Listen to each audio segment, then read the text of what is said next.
Here are some of the details about the Bone Bindings. Bone Binding is the name of the company, and the dog bones is the model of these bindings.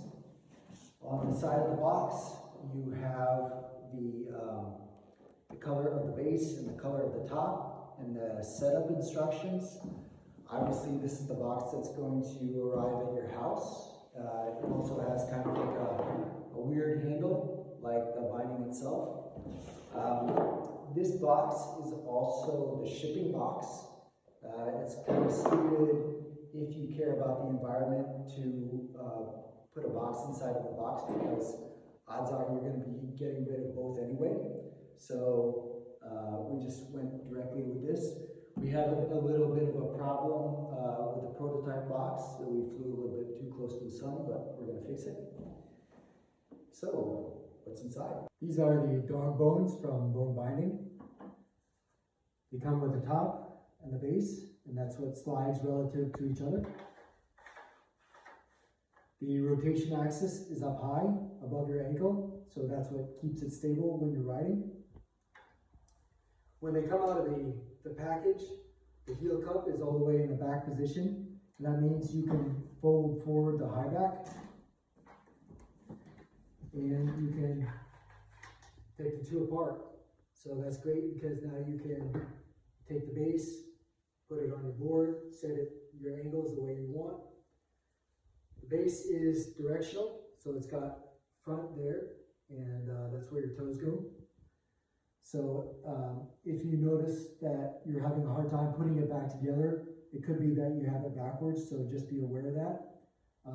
These can't ever come apart when you are riding because your leg is in it or the high back's up on the lift, so you don't have to worry about it coming apart during operation.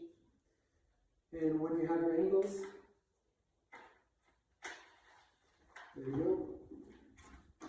Put it back together, and you're good to go. So these are the accessories that come with the bindings. You have your universal mounting discs and the hardware. So these have the positions for the channel system, so they'll also work with the Burton boards.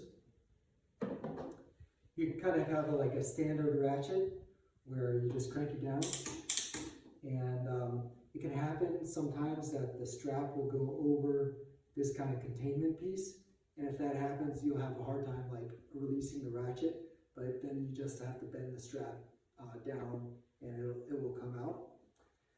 You do have the heel cup adjustment, so it can slide in and out here. You also have the high back adjustment where you can rotate it and make it parallel to your board.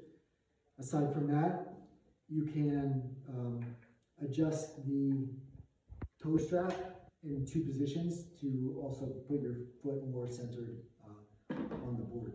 And you have this little hole here to put the screwdriver in, so that's kind of nice. When you're setting up your bones, you have the high back with the standard forward lean. And some people, when they're riding for the first time, they might feel a little bit of pull in the shins. So what you can do is give it a little bit of forward lean, and that will help a lot with that.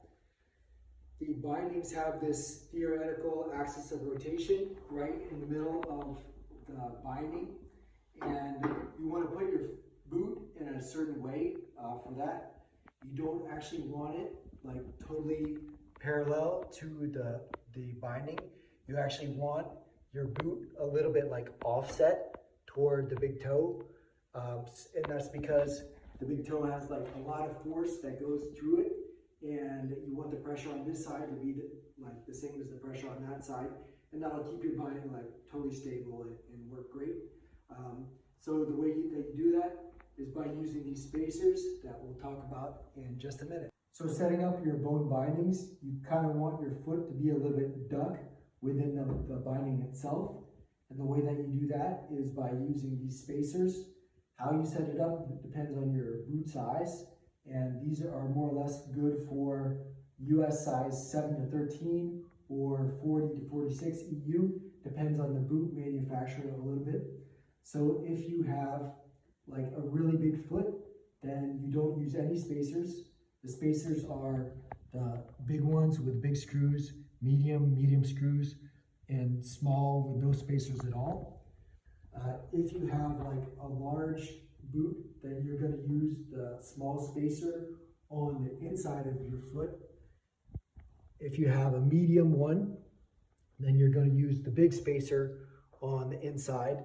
And if you have a small boot, then you're going to use the big spacer and a small spacer on the outside of your foot.